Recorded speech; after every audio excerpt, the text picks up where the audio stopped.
Magandang umaga po. Okay. Magpaalam po muna ako sa inyo. Mag-video po tayo sa itong consultation na ito para kung anong sasabihin ko, yung mga payo tungkol sa or para sa sakit po nyo ay marinig po ng ating audience para alam rin nila kung anong mga dapat iwasan at para naman po hindi na rin sila magkakasakit.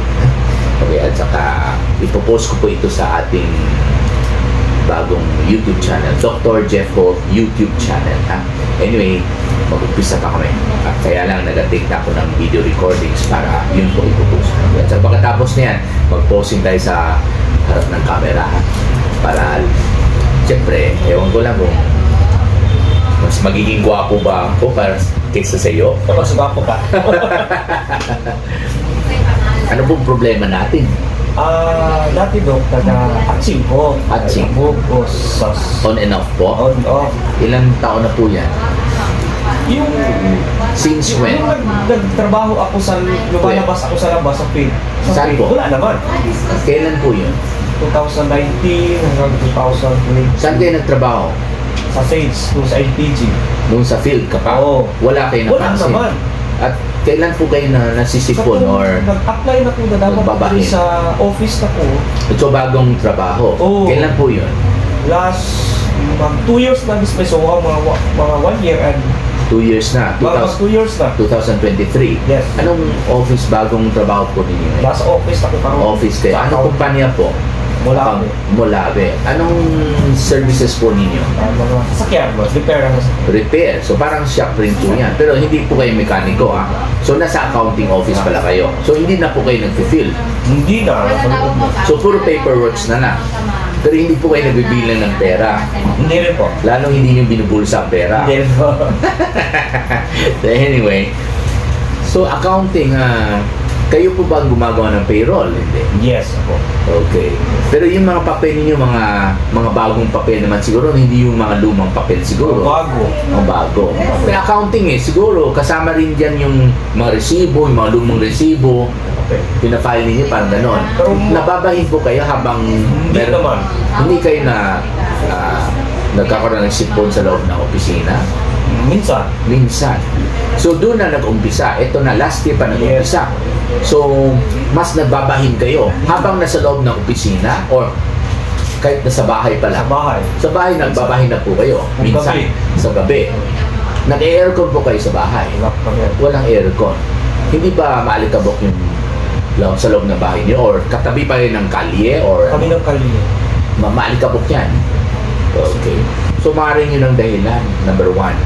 Okay. Napapansin mo ba na tuwing pinupunasan ninyo kasangkapan nyo sa loob ng kwarto ninyo, mamaya or after how many hours, malikabok na naman?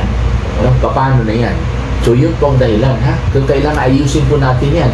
Hindi rin pwede isara yung bintana, no? Kasi mainit. Ako ngayon, mahilig ako kasi mainit kasi yung sa loob. Yung close natin na second class. Doon ako natutulog sa third floor, sa open. Saan po? Sa bahay po ninyo? Yes, open po yan? Kasi maliwalas doon walang alikabok sa taas kadalasan Meron rin? Okay, anyway, talagang lumulu. Okay. Meron kasi open. So, gano'n rin, no? So, ang advice ko po sa inyo, kung may pera po sana kayo, resetahan kita ng air conditioner unit, isa. Yun po ang pinakamaganda para makondisyon ang air ninyo sa loob ng kwarto. Yung alikabok naman, i-absorb, matatrap sa filter para paglabas ng hangin sa aircon, hindi lang malamig kundi dust free pa, no? Sana ganun nga. May asawa na po kayo? Ilan po anak ninyo? Okay. Kaninong bahay po yan? Sa amin wala kayong rental. So siguro naman makaipon naman rin po kayo para sa aircon. I think it's about time na siguro. Meron lang talaga akong aircon na maliit. Ito nasira, hindi na ginagamit, nag-electric fan. Ayusin mo nga yan. Kasi pabalik at babalik yan ngayon yung problema ninyo mukhang hindi lang hanggang allergy yan Okay, pero anyway, balik tayo sa opisina ninyo. Opisina po ba ninyo aircon? Nagbabahin din kayo doon sa loob? Pagpasok, mamaya, hachi, ganon. Okay. Sino naglilinis ng opisina po ninyo? Meron kayong maintenance girl or maintenance boy? Wala, minsan kami ba? Kayo lang. So nagwawalis po kayo. Bawal po yan. Map talaga. Para yung dust hindi mapafloat. Ha? Very important po yan. Madali lang gamutin yung sakit ninyo, pero yung dahilan, kailangan gamutin din natin. Iwasan natin ang dahilan. Otherwise, pabalik-balik yan yung sakit ninyo. Buti sana kung hanggang allergy lang sa ilong yan. Pero tanungin kita para malaman natin kung meron na kayong komplikasyon ng allergy sa ilong, which is sinusitis. Ha? So anyway, I would advise na sa office naman, mop, do not sweep. Ha? May aircon din, no? Meron. Okay. Anong klaseng aircon? Yung split type or yung window type? Split at saka window. Okay. Ang window type, alam ko every 3 months yan. Lalo kapag public place yan eh. Nalinisan na ba yung aircon ninyo? Yung window type? Mayroon. Every 3 months talaga? Yung split type, hindi ko alam how frequent. Every 6 months ata yung split type eh. Pero pakicheck nyo ha. Yung window type, may filter yan, di ba? Tinatanggal ko yung filter. Yes, sir. May maintenance. Every week. Ay, hindi. Every week po yung filter. Very important yan. Kasi walang mangyari sa gamot natin pag hindi natin alisin yung mga dahilan. So kindly clean, wash filter every week. Ha? Lalo pag public place ang nasa shop ninyo? Nasa medyo nagloob siya sa may maas sa Marpori, pero balik ka po pa. Yun. So lang yung filter. Ha? Wala po nagsisigarilyo sa loob ng office. Sa labas. Wala din. Bawal doon. Bawal ha? Pero syempre, shop yan eh. So paglabas ng office, syempre, exposed na kayo sa alikabok at saka usok. Kasi ang dami nagpaparepair siguro. Usok. Medyo marami po kayong customer. Di patay. So, marami rin usok, marami rin alikabok. Pero hindi kayo nagmamas, no? Nagmamas na ako, yung sige ako bahin. Ayun, ngayon pa. So pag gumaling na kayo, hindi na kayo magmamas ha? Para babalik na naman kayo dito, makapera na naman ako sa iyo, no? Tama po ba? Or hintayin natin, meron tayong COVID part 2 para mapilitan naman kayo magmas, no? So magmas po kayo, ha? Kahit sa pagbilang ng pera, yung mga paper bills, ang daming alikabok po yan, ha? Perfume at saka cologne. Wala. Yung kasama po ninyo, syempre may mga babae dyan sa loob, di ba? Sila, maamoy mo yung mga, ang hirap niyan. Tapos aircon pa. So, ayun, hindi po pwede sana. Pero mahirap sabihin ng mga babae na huwag naman kayo pwede kayo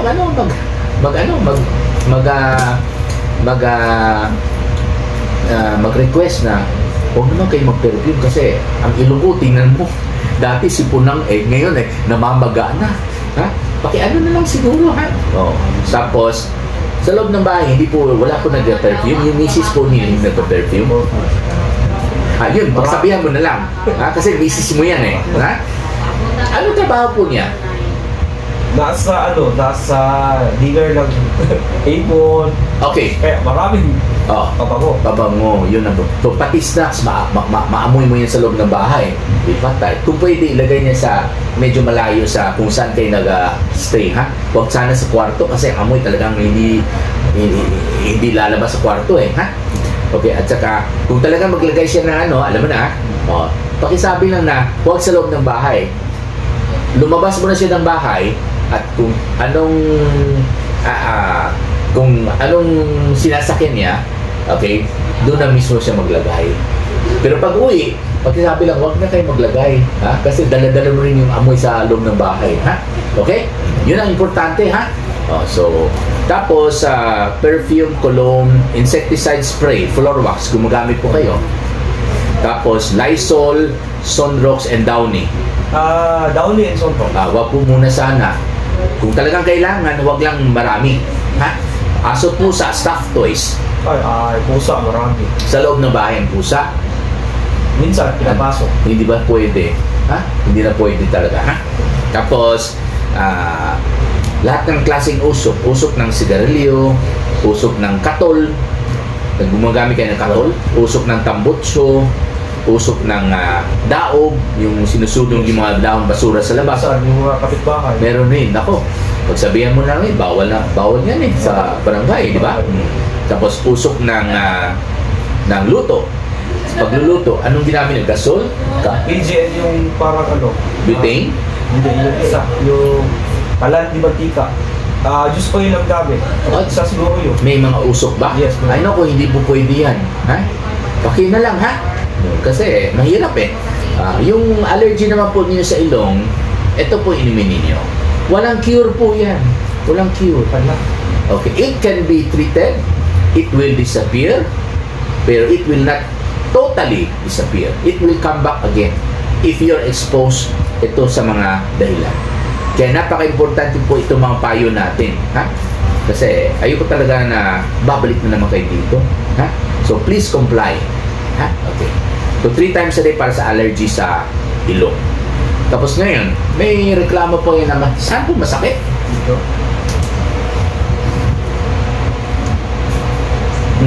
Namamaga eh.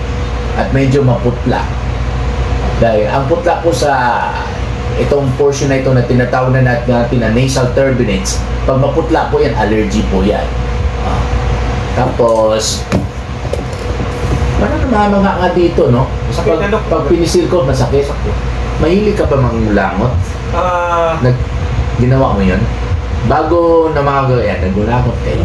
Almost every day, in fact, siguro. Kasi may sipon, so pinapulasan ko ng tissue. Kasi.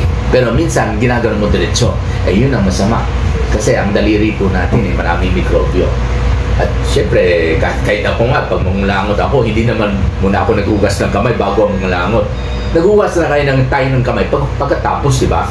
Pero too late na kasi yung mikrobyo sa daliri, pumasok. At kung saan lumabas yung buhok sa ilong, doon pumapasok yung mikrobyo. Lalo pag nasugatan ng konti, lalo pag nagasgas ng konti, kahit ganito, pasukan ng mikrobyo yan. So maaaring may infection na po yan.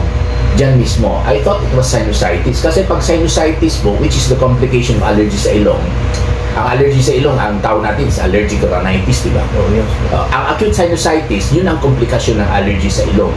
Kasi po, pag namamaga yung ilong, yung plema ng sinus, hindi makalabas sa ilong. Kasi may connection yung sinus at saka ilong eh. So, pag namamaga yung ilong ninyo, yung plema sa sinus, mapupundo sa loob. Pundo na talaga ito. Pag ginanon ko, masakit? Sakit. Ganon, masakit? Sakit. Ganon, masakit? Wala sakit. Ito, Sakit po. sure kayo? Sa umaga po ba, pagising nyo sa umaga, pag yumuko ka, parang mabigat dito, napansin po ninyo? Ganun.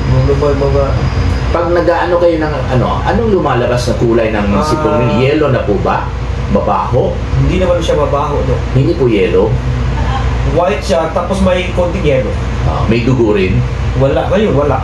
Dati may dugo. Dati. Naranasan po ba ninyo na meron minsan na lumabas parang nana?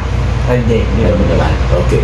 May nagreklamo po ba na yung hininga ninyo Hindi mabaho? naman po.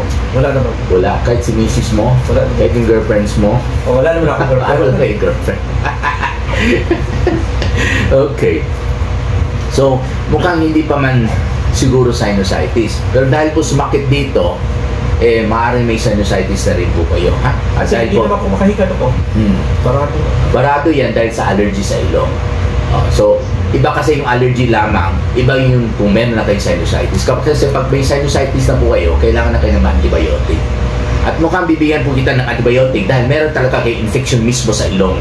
That's for sure.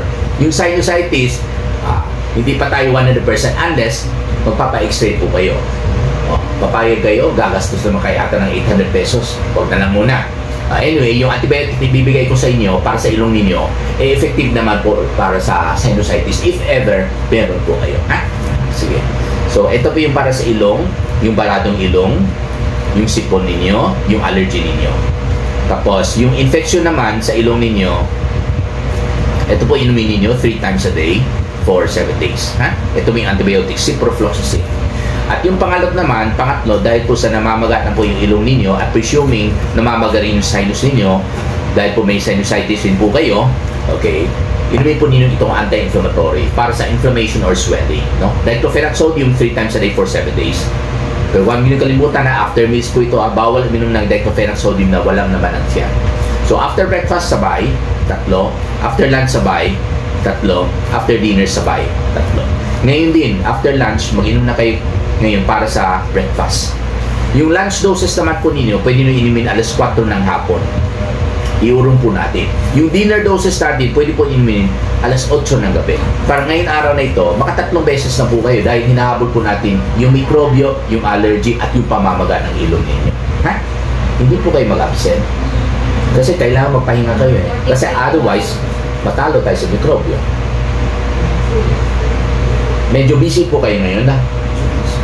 Lalo papa-absent kita. Kasi mapapagod kayo eh. Paano yan? Kung matalo tayo sa mikrobyo, babalik naman kayo dito. Di masaya na naman ako.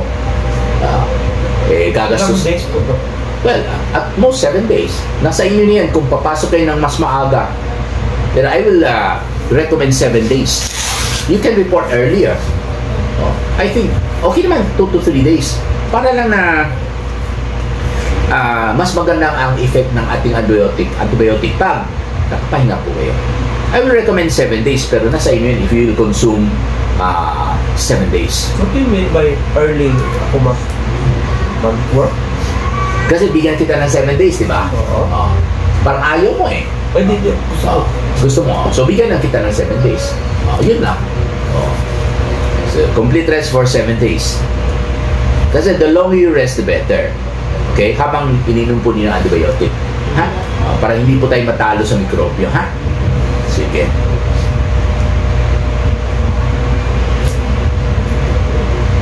May ID po kayo para hindi po tayo marong spelling. Kahit anong ID basta may pangalan mo lang. Tapos pakibalik mo na yung face mask mo. Kasi kahit saan po may mga alikabok po. Sige. Okay? So, pakisabi rin po sa asawa ninyo na, alam mo na huwag mag-perfume po pag nasa loob po siya ng bahay. Ha? Ito parang sa sipon 3 times. Ito para sa mikrobyo 3 times a day. Ito po para sa pamamaga ng sinus at saka pamamaga ng ilong ninyo dahil po may infection 3 times a day po. Ha? Okay? Start ako ba yun? Ngayon din, now, yes, after then 4 p.m. then 8 p.m. Then tomorrow after breakfast after lunch ang baby niya. Yeah. Kung meron po kayo tanong tungkol sa mga lumot at sa mga sakit niyo, text lang po kayo o magtawag kayo, ha? Okay?